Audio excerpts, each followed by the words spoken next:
నమస్తే అందరికీ.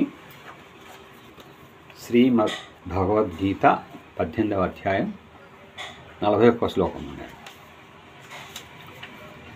బ్రాహ్మణ క్షత్రియ విశాం శూద్రాణాం చ పరంతప కర్మాణి ప్రవిభక్తాని స్వభావ ప్రభవైర్గుణైః.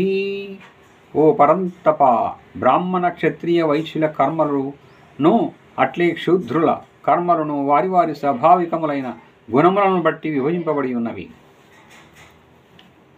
శమోదమస్తపః శౌచం క్షాంతిరార్జవమేవ చ జ్ఞానం విజ్ఞానమాస్తిక్యం బ్రహ్మకర్మ స్వభావజం.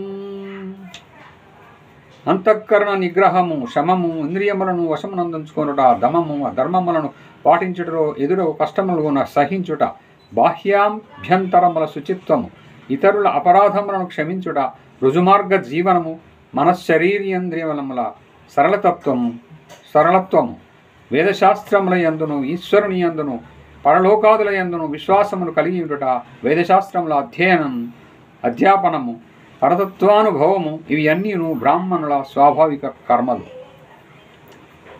శౌర్యం తేజో ధృతిర్ధాక్ష్యం యుద్ధే చాప్యపలాయనం దానమీశ్వర భావస్య క్షాత్రం కర్మ స్వభావజం. శౌర్యము, తేజస్సు, ధైర్యము, దక్షత, యుద్ధమునందు వెనుచూపకుండుట, దానముల నిచ్చుట, స్వామి స్వభావముతో ప్రజలను ధర్మపరాయణుడుగా చేయిచు పరిపాలించడం మొదలువన్నీను క్షత్రియుల స్వాభావిక కర్మలు.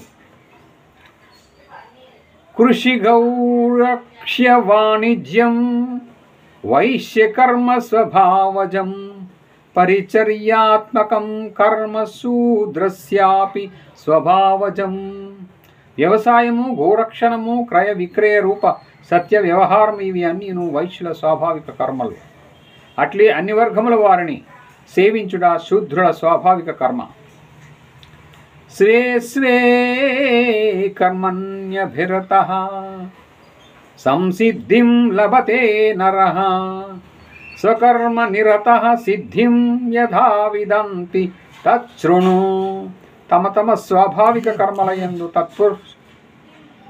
తత్పరులైన వారు భగవత్ప్రాప్తి రూప పరమసిద్ధిని నిస్సందేహముగా పొందుదురు. స్వకర్మ నిరతులైన మానవులు పరమసిద్ధిని పొందుటకు ఆచరింపవలసిన విధులను తెలుపుచున్నాను, వినుము.